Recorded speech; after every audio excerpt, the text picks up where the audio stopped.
میں نے جو متعدد مواقع سے آیات مبارکہ آپ کو سنائی کہ ہر جگہ پر چوٹی کی چیز صبر ہے، آخری چیز جو بیان ہوتی ہے وہ صبر ہے۔ سورۃ العصر میں آخری بات وتواصوا بالصبر یا ایھا الذین آمنوا استعینوا بالصبر والصلاۃ، اے ایمان والو مدد حاصل کرو صبر سے اور نماز سے۔ ان اللہ مع الصابرین، اللہ تعالیٰ صبر کرنے والوں کے ساتھ ہے۔ اور پھر آگے چل کر وبشر الصابرین الذین اذا اصابتهم مصیبۃ قالوا انا للہ وانا الیہ راجعون، اے نبی بشارت دیجئے، خوشخبری دیجئے ان صبر کرنے والوں کو کہ جن پر جب بھی کوئی تکلیف یا مصیبت نازل ہوتی ہے تو کہتے ہیں کہ ہم اللہ ہی کے ہیں اور اللہ ہی کی طرف ہمیں لوٹ جانا ہے۔ صبر کا مفہوم ہے اپنے آپ کو تھامنا، روکنا، برداشت کرنا، تحمل کرنا، اور جو بھی اپنا ایک طے شدہ مقصد ہے کسی بھی مخالفت سے بددل ہوئے بغیر، کسی بھی تکلیف یا مصیبت سے ہراساں ہوئے بغیر اس کی طرف پیش قدمی کیے چلے جانا۔ بڑی سخت سردی پڑ رہی ہے، فجر کا وقت ہے، گرم پانی کا اہتمام نہیں ہے، اب اس وقت فجر کی نماز کے لیے اٹھنا، ٹھنڈا پانی اگر ہے تو وضو تو کرنا ہوگا، اس ٹھنڈے پانی سے وضو کرنا، اس وقت لحاف سے نکلنا ہی بہت مشکل، ٹھنڈے پانی سے وضو کرنا اور مصیبت۔ یہ جب تک انسان میں صبر کا مادہ نہ ہوگا ممکن ہی نہیں۔ اس کو کہیں گے صبر علی الطاعہ، اطاعت پر صبر کرنا۔ ناگواری محسوس ہو رہی ہے لیکن اس ناگواری کو برداشت کرتے ہوئے انسان اللہ کے حکم کے اوپر جمع رہے، اللہ کے حکم پر عمل کرے۔ یہ کیا ہے؟ یہ صبر ہے۔ اگر یہ صبر نہیں ہے تو ظاہر بات ہے کہ انسان اللہ کے اس حکم پر عمل نہیں کر سکے گا۔ صبر کا مادہ نہیں ہوگا تو آپ کام نہیں کر سکیں گے۔ اور اسی کا ایک دوسرا رخ ہے، جب آپ دعوت حق کے لیے کھڑے ہوں گے پہلا قدم کیا آتا ہے؟ استہزاء، تمسخر، مذاق اڑانا، جس کی میں مثال اب دینا چاہتا ہوں محمد الرسول اللہ صلی اللہ علیہ وسلم کی شخصیت سے۔ دیکھیے ہم کیا اور ہماری بساط کیا، ہم کیا مبلغ ہوں گے، کیا داعی ہوں گے، ہمارے اپنے دامن پر داغ ہوتے ہیں، لیکن یہ کہ محمد الرسول اللہ کے دامن پر کوئی داغ تھا؟ ان کو تو سارے مکے والے الصادق الامین کہتے تھے، نہایت محبوب شخصیت تھے، ان کے لیے تو جا صادق، جا الامین، یہ الفاظ سننے میں آتے تھے، آنکھوں کا تارا۔ لیکن جب آپ نے دعوت اب شروع کی، اب قرآن مجید میں دیکھیے کسی نے کہا مجنون ہو گئے، دماغ خراب ہو گیا، پاگل ہو گئے، اجی شاعر ہیں، کچھ شعر جوڑ لیتے ہیں ہم پر دھوس جماتے ہیں۔ کسی نے کہا ساحر ہیں، کچھ جادو سیکھ لیا ہے۔ یہاں تک کہ ایسے بدبخت بھی پیدا ہوئے، قرآن میں ہے ساحر کذاب، سحر کرنے والا جادوگر نہایت جھوٹا۔ یہ الفاظ کہے جا رہے ہیں کس کی شان میں؟ محمد الرسول اللہ صلی اللہ علیہ وسلم۔ قرآن میں نقل کیا گیا یا ایھا الذی نزل علیہ الذکر انک لمجنون۔ کبھی آپ نے اس کا ترجمہ سوچا؟ ہے وہ شخص، دیکھیے تصور کیجئے حضور جا رہے ہیں، تشریف لے جا رہے ہیں، کسی دعوت میں ہے، تبلیغ میں، یا ویسے ہی تشریف لے جا رہے ہیں، اور کوئی ایک جمگھٹا ہے لوگوں کا، ادھر سے فقرہ آتا ہے، تیر کی طرح لگتا ہے دل میں جا کر محمد کے صلی اللہ علیہ وسلم۔ اے وہ شخص جس کا یہ خیال ہے کہ اس پر کوئی ذکر نازل ہو رہا ہے، ہمارے خیال میں تو تمہارا دماغ خراب ہو گیا ہے۔ یا ایھا الذی نزل علیہ الذکر انک لمجنون، کہا کہ نہیں کہا؟ اور یہ نہ سمجھیے کہ حضور صلی اللہ علیہ وسلم کے قلب مبارک کو تکلیف نہیں ہوتی تھی۔ میں قرآن سے ثابت کروں گا، میں کہیں کوئی کہانیاں بیان نہیں کرنا چاہتا۔ قرآن نے کہا ہے وَلَقَدْ نَعْلَمُ أَنَّكَ يَضِيقُ صَدْرُكَ بِمَا يَقُولُونَ، اے نبی ہمیں خوب معلوم ہے صلی اللہ علیہ وسلم کہ جو کچھ یہ لوگ کہہ رہے ہیں اس سے آپ کا سینہ بھجتا ہے، یہ جو گھٹن ہوتی ہے، صدمہ ہوتا ہے. انکا یضیق صدرک بما یقولون، ہمیں خوب معلوم ہے کہ جو کچھ یہ باتیں آپ کو سننی پڑ رہی ہیں، یہ کڑوی کسیلی باتیں، یہ جو فکرے چست ہو رہے ہیں، استہزاء ہو رہا ہے، تمسخر ہو رہا ہے. سورہ حجر میں ہے، ایک جگہ کھڑے ہوئے لوگ قرآن کا مذاق اڑا رہے ہیں. بھائی فلاں آیت تم لے جانا، فلاں آیت میری ہوگی، اس کے ٹکڑے کر رہے ہیں، اس کے ٹکڑے حصے بکھرے کر کے قیمہ بنا کر ان آیات کا تمسخر اڑا رہے ہیں. ایک جگہ قرآن مجید میں مذکور ہے کہ فرشتوں کا مذاق اڑ رہا ہے. بھائی یہ دیکھو، محمد نے کہا ہے صلی اللہ علیہ وسلم کہ جہنم پر تو کل 19 فرشتے ہیں، علیہا 19 قرآن میں آیت نازل ہوئی. ایک پہلوان کہتا بھائی 10 کو تو میں سنبھال لوں گا، باقی 9 کا تم انتظار کر لو. یہ باتیں آ رہی ہیں حضور کے کانوں میں. کلام الہی کے ساتھ کیا سلوک ہو رہا ہے، مجھ پر کیا فکرے چست کیے جا رہے ہیں، مجھ پر جس طریقے سے استہزاء اور تمسخر کا رویہ اختیار کیا گیا ہے. دل بھج رہا ہے، دل میں صدمہ ہے. دیکھیے سورہ نون ہے، اور میرے نزدیک یہ دوسری وحی ہے جو حضور پر نازل ہوئی ہے، اس کی ابتدائی آیات. نون والقلم وما یسطرون ما انت بنعمت ربک بمجنون وَإِنَّ لَكَ لَأَجْرًا غَيْرَ مَمْنُونٍ وَإِنَّكَ لَعَلَىٰ خُلُقٍ عَظِيمٍ فَسَتُبْصِرُ وَيُبْصِرُونَ بِأَيِّكُمُ الْمَفْتُونُ إِنَّ رَبَّكَ هُوَ يَعْلَمُ بِمَنْ ضَلَّ عَنْ سَبِيلِهِ وَهُوَ أَعْلَمُ بِالْمُهْتَدِينَ. نون، قسم ہے قلم کی اور جو کچھ یہ لکھتے ہیں. اے نبی آپ اپنے رب کی نعمت سے مجنون نہیں ہیں. یہ کیوں کہا جا رہا ہے؟ حضور کو جو صدمہ پہنچا ہے وہی نازل ہوئی ہے دل جوئی کے لیے، تسلی کے لیے. آپ کیوں برا منا رہے ہیں؟ اے نبی آپ کیوں صدمہ اور رنج اور اندوہ محسوس کر رہے ہیں؟ ان بدبختوں کے کہنے سے کوئی آپ مجنون ہو جائیں گے؟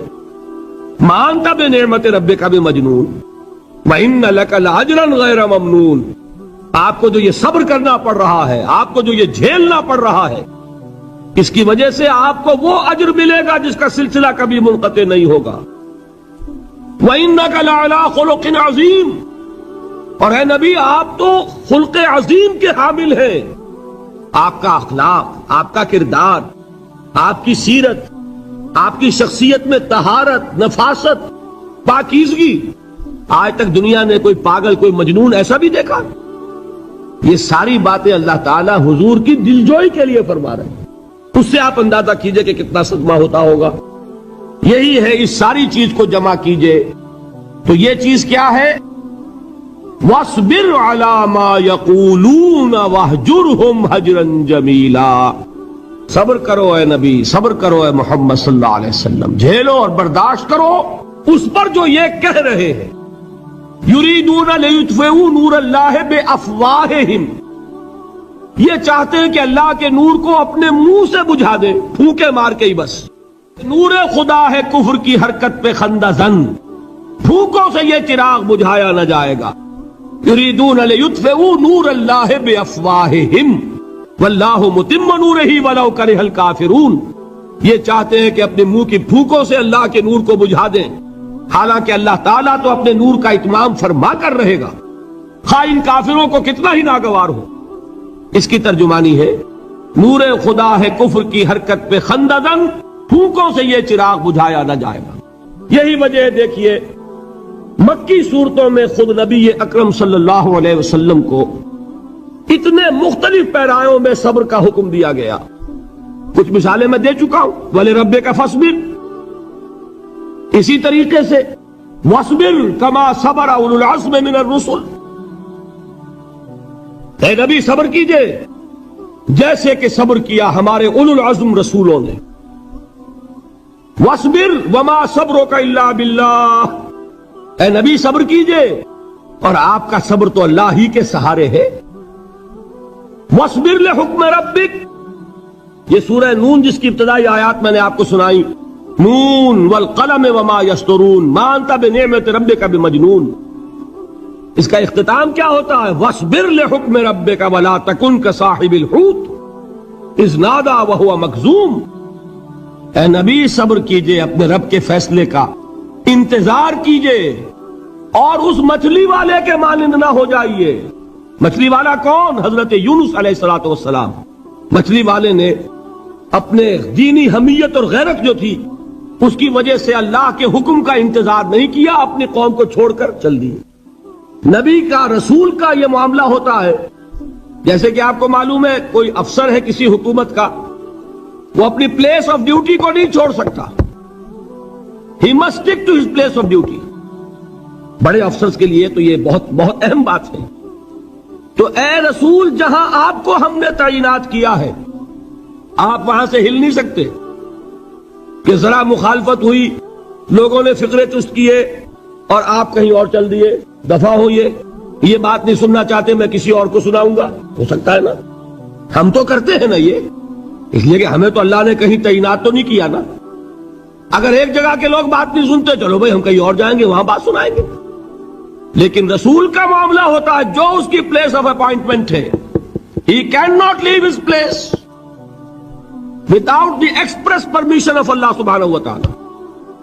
آپ نے یہ سنا ہوگا، سیرت کی تقاریر میں پڑھا ہوگا کہ مدینے کی طرف ہجرت کی اجازت حضور نے تمام صحابہ کو دے دی، خود منتظر رہے جب تک کہ اللہ کی طرف سے اجازت نہیں آ گئی۔ حضرت ابوبکر پوچھتے رہتے تھے حضور اجازت آ گئی کہ نہیں؟ نہیں ابھی نہیں آئی۔ حضور اذن آ گیا؟ نہیں آیا، ابھی نہیں آیا۔ حبشہ کی طرف سب کو بھیج دیا، اجازت دے دی جو جانا چاہے چلا جائے۔ حضور کی صاحبزادی جو حضرت عثمان کے نکاح میں تھی وہ بھی ہجرت کر رہی ہے، لیکن حضور تو نہیں گئے۔ رسول نہیں چھوڑ سکتا اپنی جگہ کو، یہاں تک کہ تمام تقریباً صحابہ چلے گئے، حضور رہ گئے، حضرت ابوبکر رہ گئے، حضرت علی رہ گئے، اور حضرت ابوبکر پوچھ رہے ہیں بار بار اجازت آئی یا نہیں؟ نہیں ابھی نہیں آئی۔ حضرت عائشہ نے واقعہ بیان کیا کہ ایک روز اچانک دوپہر کے وقت ہم نے دیکھا کہ حضور نے اپنے پورے جسم کو ڈھانپا ہوا ہے، چہرے کو بھی کپڑے میں ڈھانکا ہوا ہے اور تشریف لا رہے ہیں۔ یہ اس میں تعجب کی بات یہ کہ عرب میں آج بھی آپ کو معلوم ہے کہ یہ چیز جو ہے ان کی روایات کے خلاف ہے کہ دوپہر کے وقت کوئی کسی سے ملنے جائے۔ یہ وقت جو ہے قیلولے کا ہے، آرام کا ہے۔ تو این ٹھیک دوپہر کے وقت تشریف لائے حضور، آپ نے آ کے حضرت ابوبکر سے فرمایا کہ اجازت آ گئی ہے۔ حضرت ابوبکر نے بہت خوش ہو کر ایک بات کہی، حضور میں نے 2 اونٹنیاں تیار کی ہوئی ہیں۔ یعنی اب آپ وہ تو سوچتے تھے نا شاباش ملے گی کہ میں نے تیاری کی ہوئی ہے، میں نے 2 اونٹنیوں کو خوب کھلا پلا کے فربا کیا ہوا ہے، بڑی توانا ہے تاکہ ہم تیزی کے ساتھ سفر کر سکیں۔ حضور نے توقف کیا، فرمایا ہاں ٹھیک ہے، 1 اونٹنی میں استعمال کروں گا لیکن میں اس کی قیمت ادا کروں گا۔ حضرت ابوبکر کی آنکھوں میں آنسو آ گئے، روتے ہوئے کہا حضور مجھ سے یہ مغایرت، کیا یہ جان اور مال کسی اور کے لیے ہے؟ آپ مجھ سے بھی کہہ رہے ہیں میری اونٹنی جو ہے وہ بھی بلا معاوضہ آپ قبول نہیں فرما رہے۔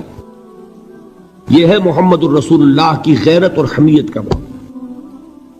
اب دیکھیے ایک بات عجیب ہے، یہ ربط اپنے ذہن میں رکھیے، اللہ تو صبر کی تلقین کر رہا ہے اپنے رسول کو، اور رسول یہی تلقین کر رہے ہیں اپنے صحابہ کو، صبر کرو، جھیلو، برداشت کرو، ہاتھ مت اٹھانا، کوئی جوابی کارروائی نہیں ہوگی، بلکہ اپنے اوپر جھیلو جو کچھ جھیلنا ہے، ڈٹے رہو، پیچھے مت ہٹنا، یہ صبر ہے، لیکن ہاتھ اٹھانے کی اجازت نہیں۔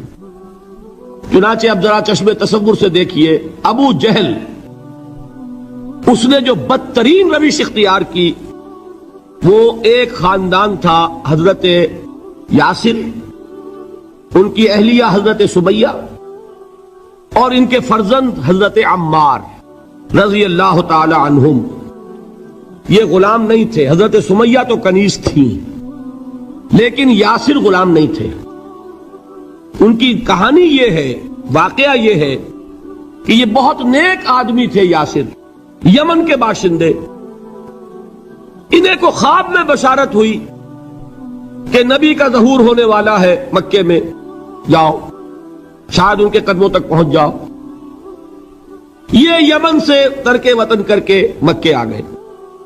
ابو جہل کا ایک چچا تھا، بہت شریف النفس انسان، اس کے ساتھ معاہدہ کیا حلیف بن کر اور وہ مکے میں رہنے لگے. اس لیے کہ یہ نوٹ کر لیجئے، مکہ اس وقت ایک قبیلے کا شہر تھا، صرف قریش. یا قرشی رہ سکتا تھا وہاں، یا قرشی کا حلیف، کہ اگر تو کسی قرشی نے آپ کو امان دی ہوئی ہے تو آپ رہ سکتے ہیں مکے میں، ورنہ نہیں.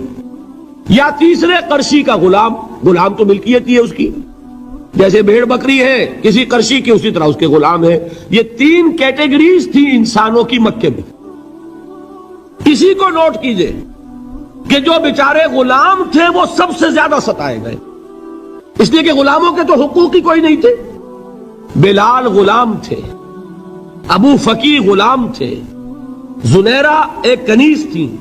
ان کو جو ماریں پڑی ہیں اس کا آپ کو معلوم ہے. حضرت بلال کے ساتھ جو کچھ امیہ ابن خلف نے کیا، کہ جس طریقے سے کہ حیوانوں کی لاشیں جو ہے کھینچ کر گھسیٹ کر لے جائی جاتی ہیں، ان کی گردن میں رسی ڈال کر گھسیٹتے، اسی طریقے سے حضرت بلال کے گردن میں رسی ڈال کر ٹھیک دوپہر کے وقت مکے کی سنگلاخ گلیوں کے اندر گھسیٹا جاتا تھا. نیچے زمین جل رہی ہے توے کی طرح، اور ویسا بھی ہوتا تھا کہ چت لٹا دیا، اوپر سے وہ آگ مکے کا، کہ سورج جو ہے ذرا نوٹ کیجئے، آگ برسا رہا، نیچے زمین توے کی طرح جل رہی ہے. اور ایک بھاری سل بھی لا کر جو ہے سر پر رکھ دی، چھاتی پر رکھ دی گئی ہے کہ آواز نہیں نکل رہی، جھاگ نکل رہے منہ سے. لیکن اس حال میں بھی احد احد احد، ایک ایک اللہ، قل هو اللہ احد، الفاظ نکل رہے. یہ ہے وہ صبر، صبر علی الابتلاء، صبر علی الایذاء. یہ ابتلاء اور ایذاء پر صبر ہے. جھیلو، برداشت کرو، اس توحید پر قائم رہو، محمد کی رسالت کے اقرار کرتے رہو صلی اللہ علیہ وسلم، لیکن ہاتھ نہیں اٹھانا. اب میں آپ کو بتا رہا تھا یہ تو غلام تھے، یہ جو تھے یاسر، یہ حلیف تھے، غلام تو نہیں تھے نا. البتہ وہ ابو جہل کے چچا کی کنیز تھی یہ سمیہ، انہوں نے اجازت لے کر ان سے نکاح کر لیا. یہ تو کنیز رہیں گی. بیٹا جو ہوا